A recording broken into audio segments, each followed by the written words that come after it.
avec Alvaro Pires. Alvaro, bonjour. Bonjour. Donc on se voit aujourd'hui pour évoquer un premier terme de notre alphabet, enfin de ton alphabet. Et le terme est concept. Mais c'est toi qui l'as construit, mon alphabet, c'est très bon. On verra, ménageons le suspense aussi là. Oui. Tout à fait, concept.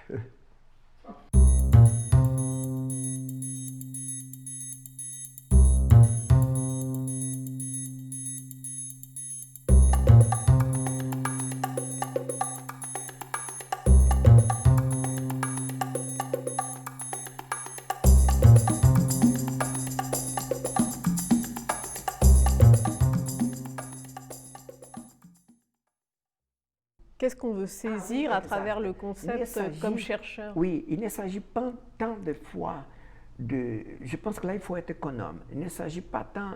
Le problème n'est pas tant de... C'est d'augmenter la qualité de la connaissance et de choisir en fonction de ce qui est important pour ajuster ta recherche. Et dans ce sens-là, la critique est importante. Et la critique des collègues, donc le système autocritique qui fonctionne d'autocritique au niveau plus macro, hein, moi avec moi-même en réalisant mon texte, mais toi en faisant un commentaire à mon texte.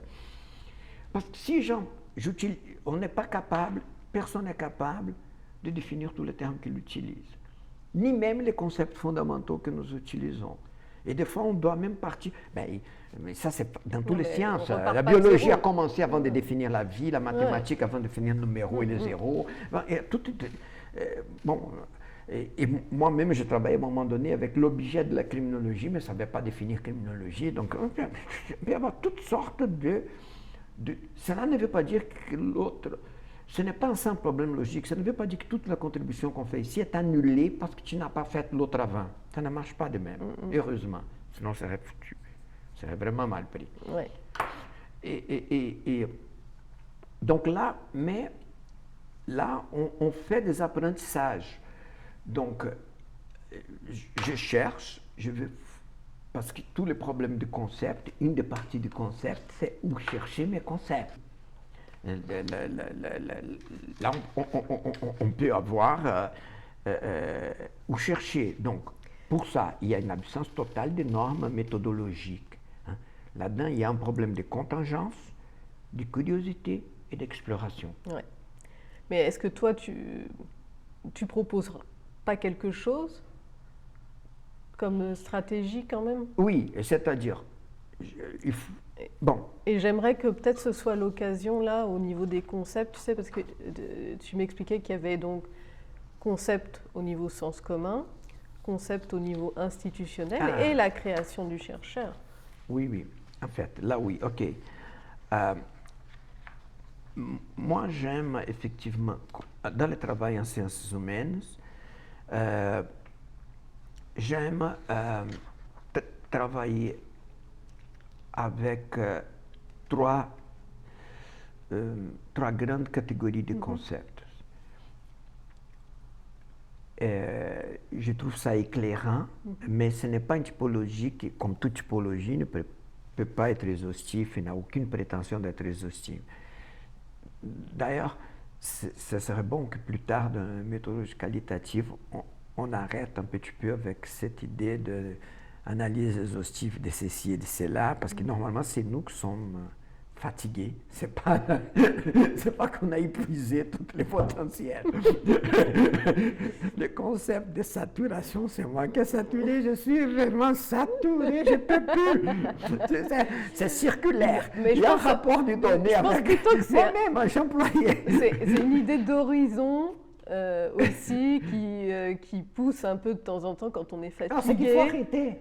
Il faut arrêter aussi, et à notre limite, et à la limite. Bon, parce que là, sur ça, il y a toute une série de qualificatifs que nous utilisons. Faire les tours du problème. Faire les tours du problème, on finit jamais de faire les tours du problème. Faire le tour des théories qui pourraient être utilisées sur un objet. On ne fait jamais les tours du problème. Ouais. C'est une danse qui n'arrête pas. Ouais. Hein? toi, tu tombes mort avant qu'il y ait une autre personne qui va continuer la danse. Donc, ça, il faut voir un petit peu. Et prévenons les étudiants du burn-out à vouloir tout explorer Non, de manière exhaustive. Le concept dans les langages quotidiens qui est beaucoup plus diffus et les implications du concept sont aussi beaucoup plus diluées. On ne sait pas, sont beaucoup plus imprévisibles et difficiles de produire normalement des attentes. Et c'est une multiplicité de sens, en fait. Tout le temps, multiplicité de sens. Tout le temps, multiplicité de sens. Et là, c'est toujours, on peut toujours jouer avec les concepts et la définition dans une opération spécifique. Le concept est tel, dans ces cas-ci, ça a été ça. Ce concept est tel, dans ces cas-ci, ça a été là. À partir d'observations empiriques, là, bien sûr. Les concepts institutionnels sont des concepts qui ont une importance dans la vie politique, dans la vie sociale, qui ont rentré les institutions. Et normalement, ces concepts ont été conçus par des intellectuels. Normalement, c'était vraiment des travaux intellectuels dans un grand nombre d'opérations, mais qui deviennent à un moment donné adoptés et deviennent de concepts à l'intérieur des institutions. Le concept des crimes, le concept de punition dans les droits criminels, les concepts de divorce en droit civil, etc.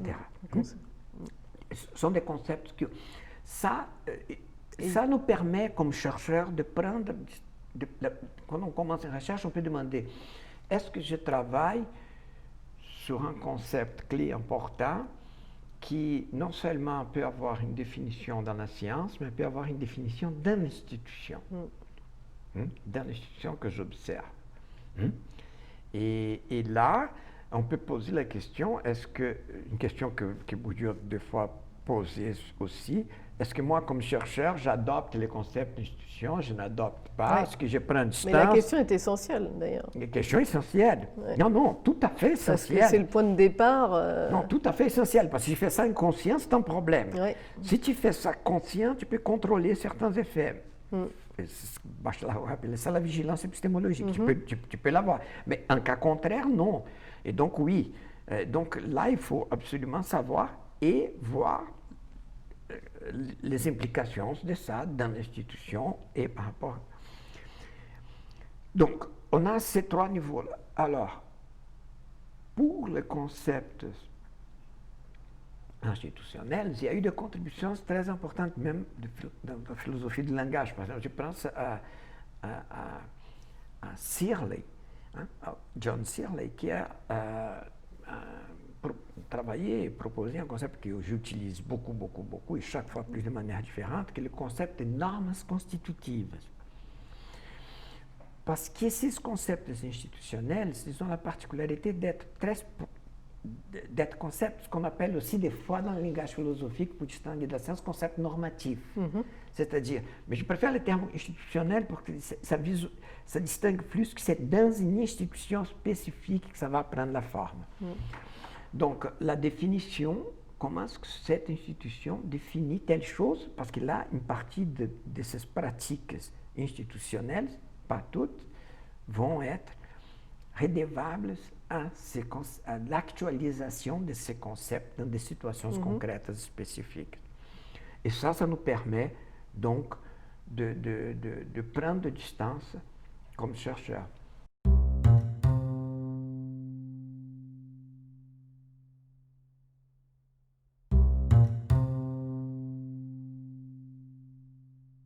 Et des fois, tu peux penser l'innovation, la créativité.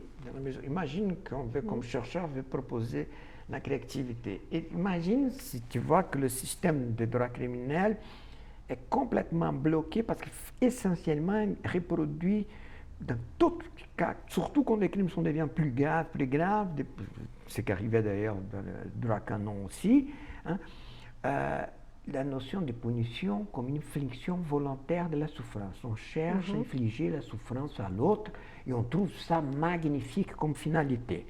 On trouve ça un remède génial. Et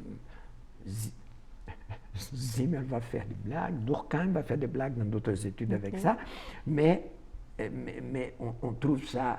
Et Et là, tu essaies de faire, comme chercheur, je sais que tu ne peux pas transformer le système de droit criminel, mais tu essaies de faire une contribution pour que, si ce système veut changer, je ne veux pas peine perdue, s'il veut changer, il puisse bénéficier de quelque chose pour s'auto-transformer à ce moment.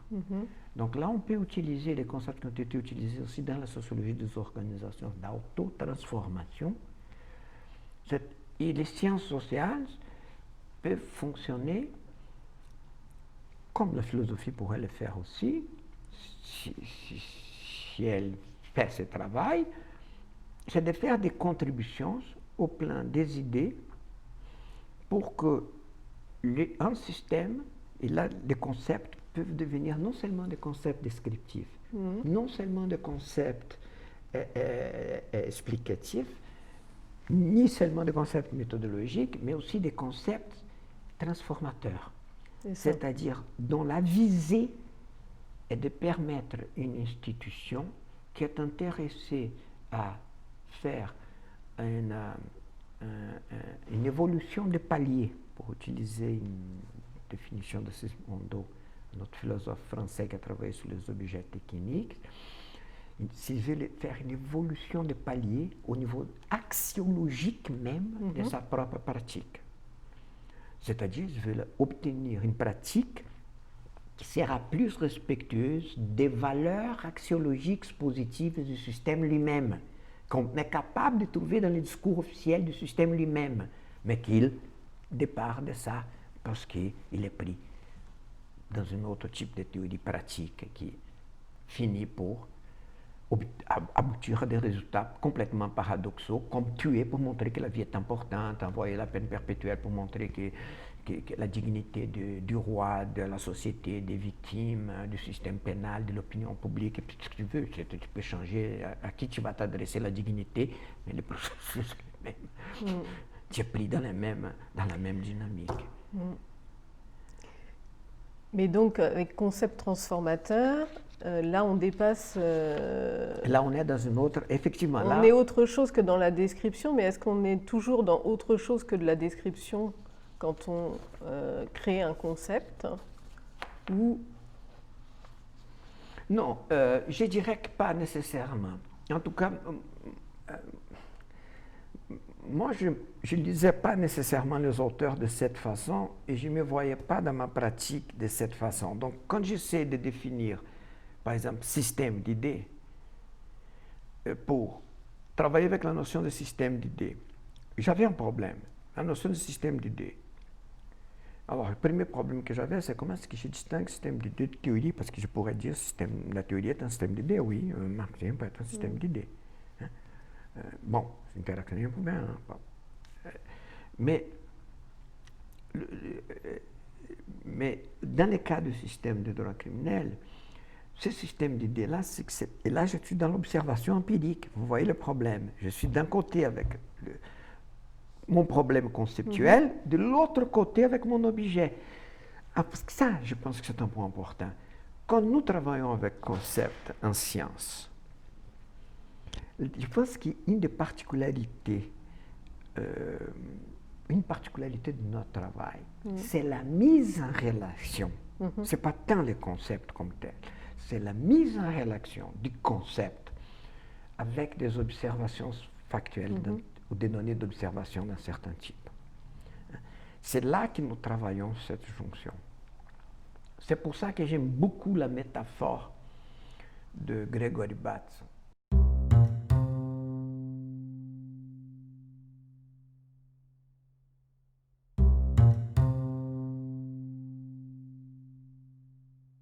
C'était de sortir de induction-déduction.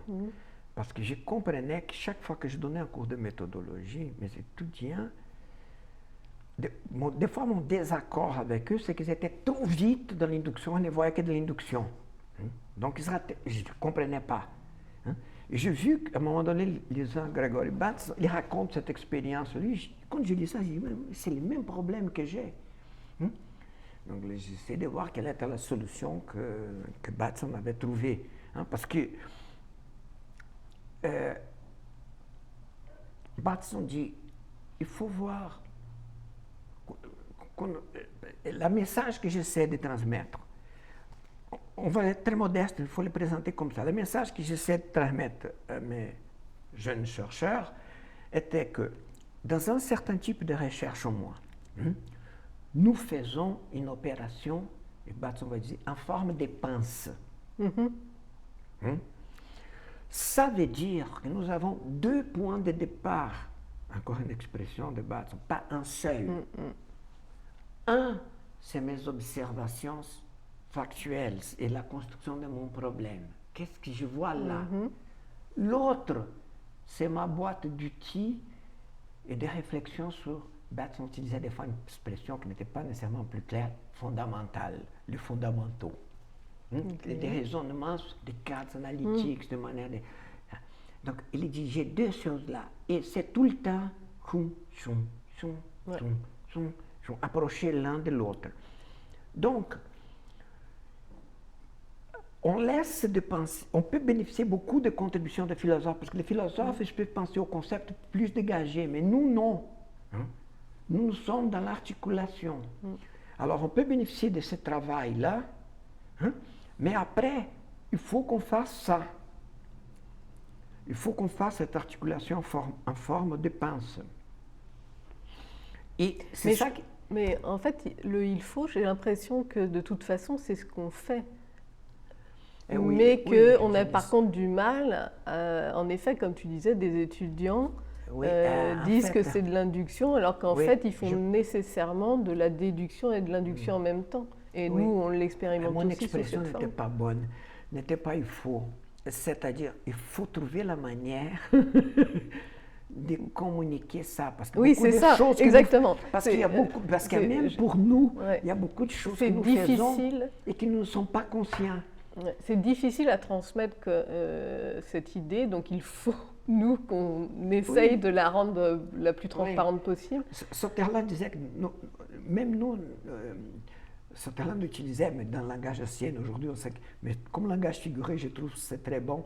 Il dit, nous-mêmes, des fois, nous avons le cerveau un peu compartimenté.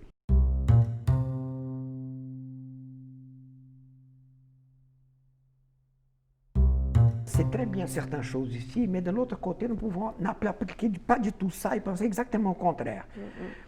J'avais lu un livre une fois d'un psychologue sur le problème de la construction du sens, l'attribution, ça allait très bien. À un moment donné, quand tu les voyais parler des crimes et des criminels, c'est comme s'il n'avait pas lui qui avait écrit ces livres, mais pas du tout. Mais pas du tout. Parce qu'il fonctionnait comme quelqu'un qui n'avait pas appris ce qu'il avait écrit. Donc tu pouvais avoir un shift complet. Et ça nous arrive à tous, nous sommes tous susceptibles de ça.